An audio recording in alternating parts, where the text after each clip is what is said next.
Do you often feel like an outsider, fundamentally misplaced in a world that simply doesn't seem to grasp who you are? It's more than just being misunderstood, it's a profound sense of being dropped into a reality operating on a frequency completely alien to your own soul. You observe the world around you, and it feels as though everyone else is playing a game whose rules you were never taught. Smiles appear rehearsed, and conversations often echo with a hollowness that grates against your very spirit. You possess an innate ability to sense the tension hidden behind laughter, the grief veiled by polished exteriors, and the deep loneliness lurking beneath seemingly perfect lives. You don't just hear people speak, you read them, you feel them. This extraordinary gift, however powerful, has rarely felt like a blessing. Instead, it has often felt like an exile. Let's call this what it truly is, the unbearable clarity of dangerous perception. And no, you're not crazy. You are, in fact, rare.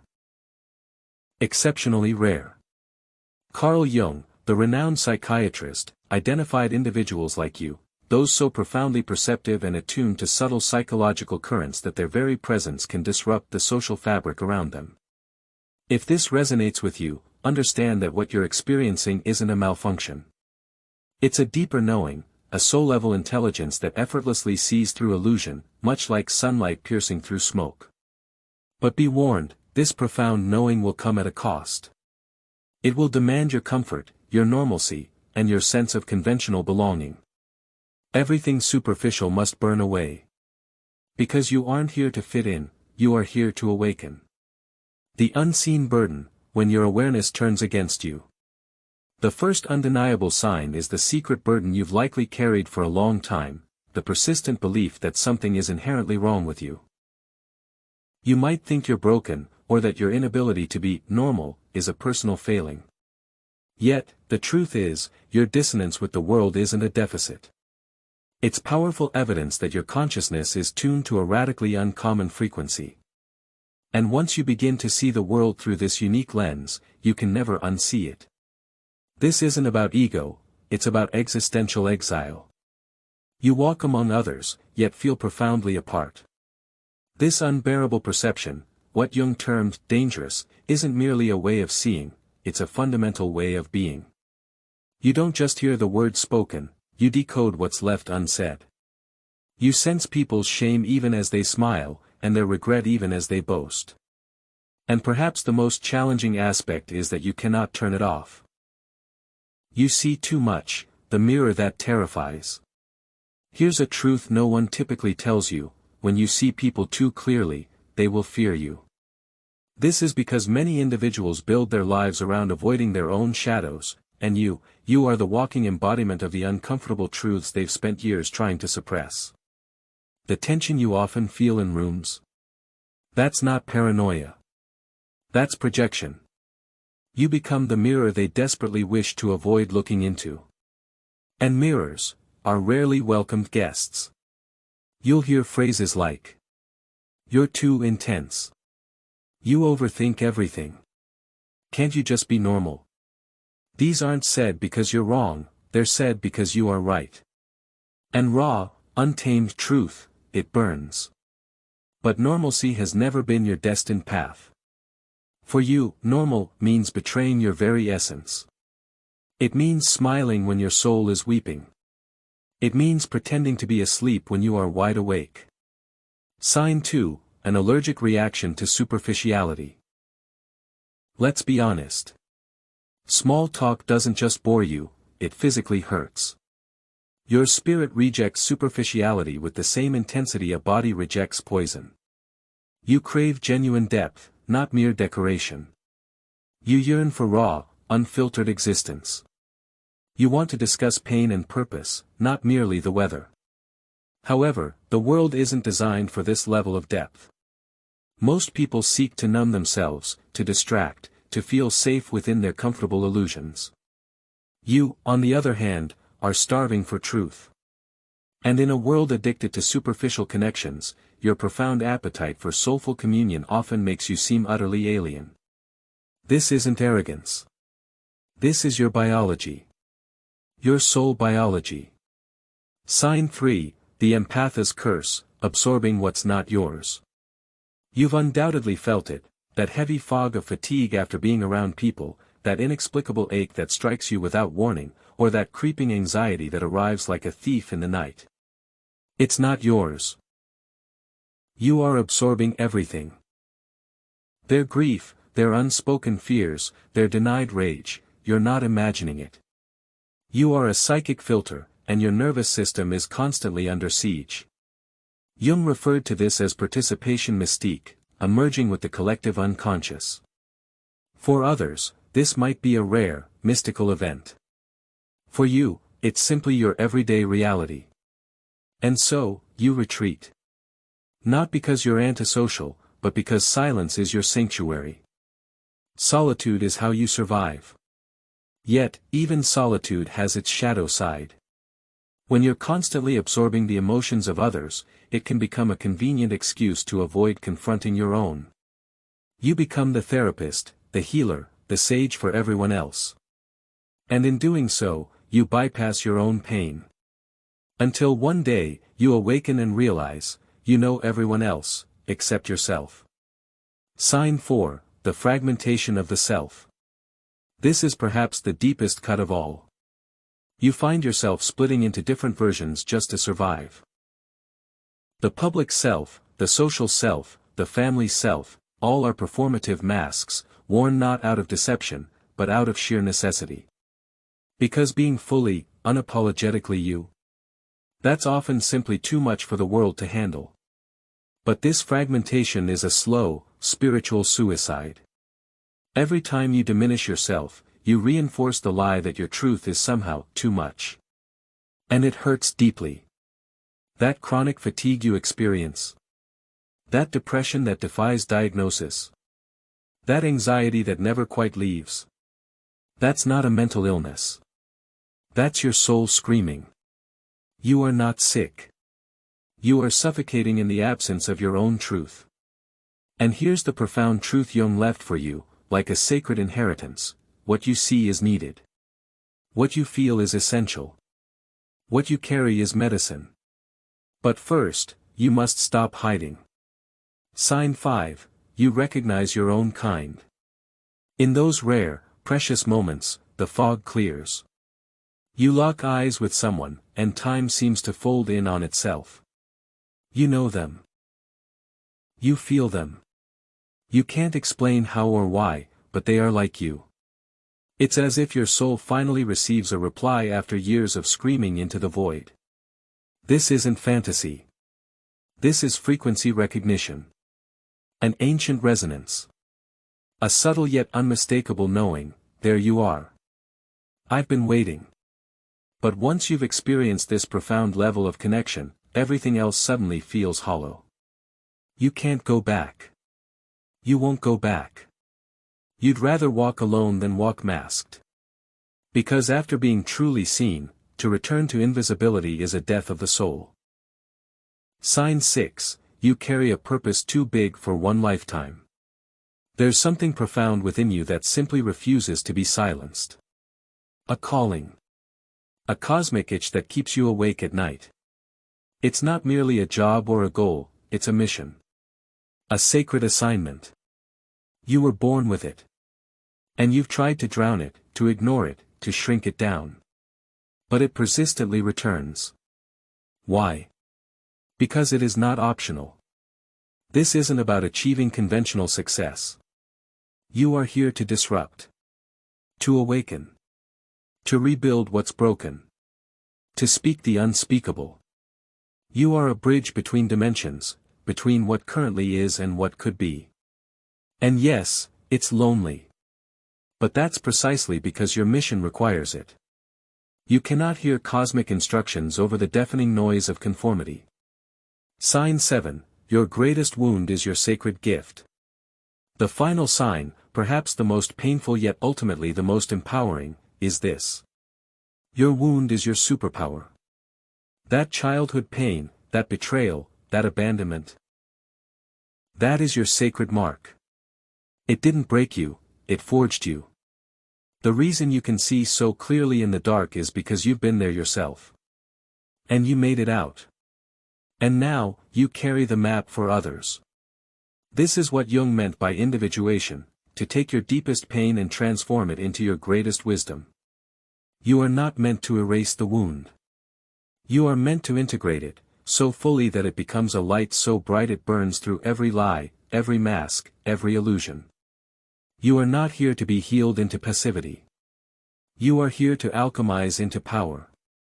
Final words, welcome to the frequency. Now you know. You're not broken. You're different. And that difference is precisely what this world so desperately needs. But now comes the crucial question that every rare soul must ultimately face. Will you continue to shrink yourself to be accepted by the unconscious masses? Or will you finally expand into the full brilliance of who you were born to be? This is not merely a realization. This is a profound reckoning. You were not born to dim your light. You were not born to conform. You were born to illuminate. Welcome to your real life. Welcome to your truth. Welcome home. Sign 8, you see through the veil of illusion. You were never meant to accept the world at face value. While others chase appearances, you are haunted by essence. You can't be seduced by polished smiles, scripted politeness, or socially acceptable lies. You feel everything. You read between words. You observe the tension beneath laughter, the hesitation behind decisions, the emptiness cloaked in ambition. You see too much, and that's precisely what makes you rare. Where most see a smooth surface, you see fractures. Not out of cynicism, but because your perception pierces through illusion like sunlight through fog. You intuit the why behind the what, the energy behind the behavior, the agenda behind the performance. You can walk into a room and immediately sense. Who's pretending? Who's hurting? Who's manipulating? Who's wide open? And who's spiritually asleep? And here's the truth, this gift isn't easy. It makes small talk unbearable. It makes fake friendships exhausting. It makes institutions feel like prisons. You can't participate in charades. You can't nod along to shallow conversations about things that don't matter. You can't keep up the mask without something inside of you withering. People may accuse you of being too intense, but what they really mean is, you make them uncomfortable by reminding them of their own unprocessed truth. You see the way culture grooms people to ignore themselves. You notice how society rewards conformity and punishes authenticity. You understand that most people aren't living, they're role-playing. And you can't unsee it. But here's where your power truly lies, you were not sent here to fit in, you were sent here to expose the illusion. Not with anger. Not with judgment. But with clarity, presence, and a voice that speaks from the soul, not the script. You are the glitch in the matrix. The mirror in a hall of masks. The flame in a room full of artificial light. Your existence challenges everything people have built around their numbness. And yes, it's a lonely road. But it's also a liberating one, because once you stop expecting truth from the unconscious, you begin aligning with other seers, other soul-awakened beings who also walk the edge of this reality. This world wasn't built for you, it was built to distract you from yourself. But your eyes have adjusted to the dark. You see the grid. You see the game. And because of that, you are free in ways most will never be. This isn't paranoia. This isn't overthinking. This is awakened perception. You don't just see what is, you see what could be, if humanity dared to live with open eyes and unguarded hearts. Sign 9, you're attracted to the unseen and the ancient. You were never fascinated by the obvious. While the world chases trends, noise, and novelty, your soul drifts toward the forgotten. Toward the symbols buried beneath the surface. Toward the places most people no longer look. You are magnetized by mystery, drawn not to answers, but to depth. Not to data, but to truth. You feel a strange pull toward ancient things, languages no longer spoken, ruins half buried in sand, rituals that have survived the burning of libraries and the silencing of seers. You might not be able to explain why, but something in your blood remembers. You read sacred texts not with your eyes, but with your soul. You aren't reading for information, you're reading to unlock dormant codes. You aren't fascinated by history because of nostalgia. You're fascinated because something in you was there. Maybe in another life. Maybe in another form. But the memory lives on. You understand that the modern world is just a shallow echo of a much deeper reality, a world that once honored dreams, respected the invisible, and understood that not all wisdom is rational. You're not anti-science. You're anti-soullessness. You crave depth over dopamine. You crave meaning over momentum. You crave connection over consumption.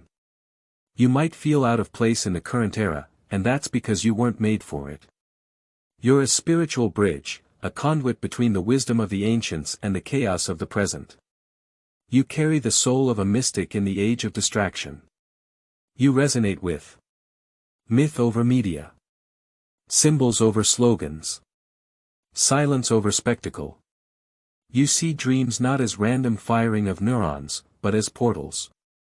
You treat synchronicity not as coincidence, but as communication. You honor intuition not as a hunch, but as divine intelligence. You are not here to entertain the noise. You are here to awaken the song beneath it. And though people may roll their eyes at your books, your rituals, your fascination with the stars or symbols or shadow work, you are remembering a sacred language this world forgot how to speak. You are the revival. You are the echo of the eternal. You are ancient intelligence in a temporary human shell. Sign 10, you trigger others without trying. You don't need to speak to make people feel something. You walk into a room, and energy shifts. Conversations halt. Eyes flicker. Smiles tighten. Why? Because your very presence reveals. It peels back illusions people wear to protect themselves. You don't just show up, you reflect. You carry an energy that says, I see you. Not the mask. Not the performance. You. And for those still running from themselves, that's terrifying. Your calmness confronts their chaos. Your authenticity shatters their image. Your directness cuts through their avoidance. Your depth drowns their shallow games. And here's the thing, you're not trying to provoke. You're not looking for attention. You're not performing. You are simply being, and that being exposes everything that isn't real. You're a mirror with no filter. A flame that doesn't apologize for burning. A frequency that short-circuits falsehood. That's why people will project their discomfort onto you. They'll call you arrogant, difficult, intimidating, even toxic, not because you are, but because you reflect back the parts of themselves they aren't ready to face. You remind them of what they suppressed, of what they abandoned, of who they were before the world told them to shrink. Some will hate you for it. Some will worship you for it. But few will remain unchanged. This is why you've been isolated. Why some relationships suddenly dissolved. Why people ghosted you after opening their souls. You are not neutral energy. You are initiation. You don't enter lives, you disrupt timelines. You don't make friends, you trigger awakenings. And yes, it's painful.